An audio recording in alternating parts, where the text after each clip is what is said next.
Two pay stubs. Same job, same boss, same $75,000 a year. By retirement, the gap between them is just under $1 million. Nobody got promoted. Nobody got laid off. Nobody won the lottery either. They just read their pay stubs differently. Last video, we caught hidden fees at the checkout. Same trick lives on your paycheck. Except this time, the company taking the cut is the one signing your direct deposit. Your pay stub looks like a number. It's actually a list of choices. And your employer is quietly, politely, hoping you don't read past the bold one at the top. Steve and Alex, both 28, working at the same Vegas tech job. Same offer letter, same $75,000 a year. Both started with $4 grand in savings. Their desks are across from each other. One reads the pay stub, the other doesn't. That's the whole story. Watch what compounds. First line on the pay stub, federal withholding. Steve filled out his W-4 the day he got hired, checked single, no dependents, and never thought about it again. Every April he gets a refund, a real one, $4,000. Feels amazing. Feels like the government's handing him a present. It's not a present, it's his own money. He just lent it to them interest-free all year. Alex did the math. She set her W-4 so the withholding actually matches what she owes. No giant refund in April. Instead, every paycheck has an extra $150 she doesn't have to wait for. So she sweeps it into an index fund the day it hits. Same money, but hers is working for her in January, not sitting at the IRS until April. The actual dollar gain here? It's small. A few thousand over a working life, depending on how disciplined Steve is with his refund check. The reason Alex bothers isn't the money. It's that the withholding box is the gateway. The second you start reading line 1 of your pay stub on purpose, you start seeing the lines underneath it. And those ones are not small. The next line is where it starts hurting. Next line, retirement contribution. When Steve got hired, HR walked him through the 401k, 3% default.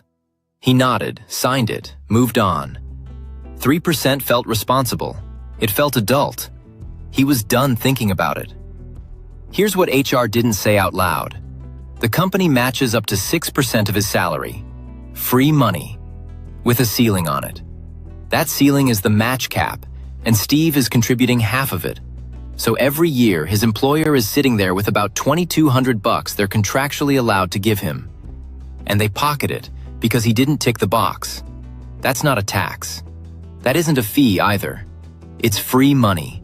And I cannot stress this enough. This is money that's already his. Alex contributed 6% from day one. Same paycheck, just a different number in one box. The match Steve missed, $2,200 a year, compounded at a normal 7% over 30 years, lands at about $215,000. Yeah, that one's brutal. One small catch on the match. Most plans put it on a vesting schedule, so the matched dollars don't fully belong to you for 3 to 5 years. Job hop before then, you forfeit a chunk. So the real move isn't max the match. It's max the match and check the vesting calendar. And at least the match gets talked about. Here's the bucket nobody mentions. 3 more lines down the pay stub. HSA, FSA, commuter benefits. Steve sees them on the enrollment form, stares at them for a second, closes the laptop. They sound like government acronyms because they are government acronyms. So he leaves the contribution at 0 and tells himself he'll figure it out later. He does not figure it out later. Alex spent 45 minutes one Saturday actually reading what they do. Here's what she found. The HSA, the health savings account, has the wildest tax math in the entire US code. 3 tax breaks on the same dollar. You don't pay income tax going in. The money grows tax-free, and if you spend it on medical stuff, you don't pay tax on the way out.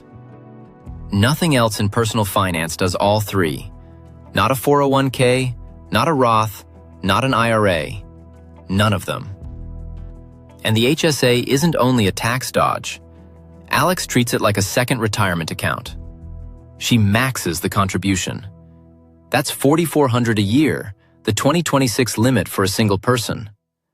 She pays her current doctor visits out of pocket from her checking account and lets the HSA balance ride in index funds for 30 years. Tax-free in, tax-free growth, tax-free out. That single move. $4,400 a year invested in a triple tax-free account compounded at 7% over 30 years. It lands at just over $400,000. From one acronym Steve didn't bother to Google. FSA, Flexible Spending Account, is pre-tax dollars on things you already buy. Glasses, contacts, prescriptions, daycare if you have kids. Steve buys all that stuff with after-tax dollars. Alex buys it with pre-tax dollars. Same purchases, smaller bill, every year. One thing about the FSA that matters. Money you don't spend by year-end mostly goes back to your employer, not back to you. So, Alex doesn't max hers. She picks a number she's confident she'll actually spend. Glasses, co-pays, a couple prescriptions. Then she stops. Underfunding by a little beats overfunding and losing the rest. Commuter benefits work the same way, but on transit passes and parking. $300 a month pre-tax if you actually commute. Steve drives. He's paying for parking with money he already paid taxes on. FSA plus commuter are smaller wins on their own. Alex saves roughly $1,000 a year in taxes between them and parks it in the same index fund. Over 30 years, that stacks another $90,000 on top of the HSA. Total shelter bucket, about $500,000. From the section of the pay stub Steve never read. And here's where it gets weird. There's one whole section of the pay stub where your employer literally makes money off your inertia.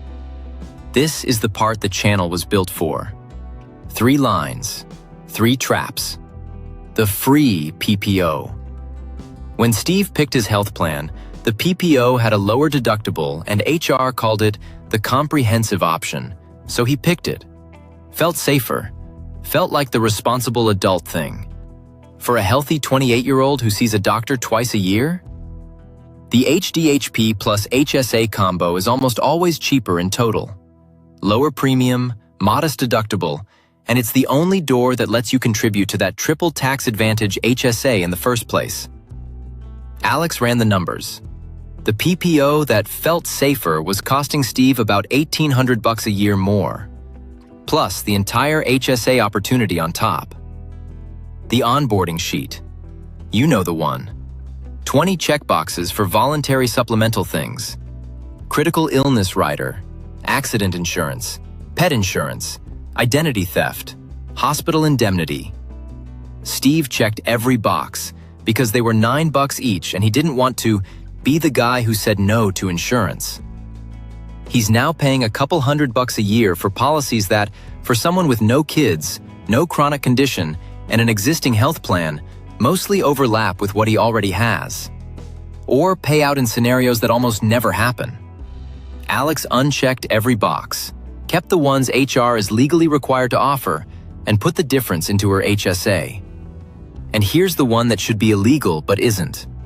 Some employers, and this is way more common than you'd think, steer new hires onto a payroll-issued prepaid card instead of normal direct deposit. The card has fees, ATM fees, inactivity fees, balance inquiry fees. Read that again. They charge him a fee to check the balance of the money that they paid him. That's not drip pricing. That's the boss version of a junk fee. Steve enrolled because the HR rep mentioned instant access on payday, and he didn't want to seem high maintenance asking about a checking account. Alex asked for direct deposit to her own bank. Took 30 seconds. And here's what the HR rep doesn't volunteer. The CFPB explicitly says your employer can't legally force you onto one of these cards. You have the right to pick how you get paid. Direct deposit to your own bank, paper check, whatever. They just hope you don't ask. Stack the 3 fee traps. And full disclosure, the payroll card is the smallest line in raw dollars. It's just the most insulting one. The real money is the PPO premium gap, around $1,800 a year. The supplemental boxes add another couple hundred. The card itself is maybe $50, $100 of fees, depending on how often Steve checks his balance. All in, Alex is roughly $2,000 a year ahead in this bucket. At 7% over 30 years, that's about $200,000. Same employer, same pay stub layout. One of them is getting nickel and dimed by the company that hired them. The other one isn't. So let's run it. Withholding gap. Small money, call it a few grand. Match, about $215,000. Shelters, about $500,000. Fees, about $200,000. Added up at a normal 7% return, 30 years, just under $1 million. Same salary, same job. Their desks are 6 feet apart, just under $1 million.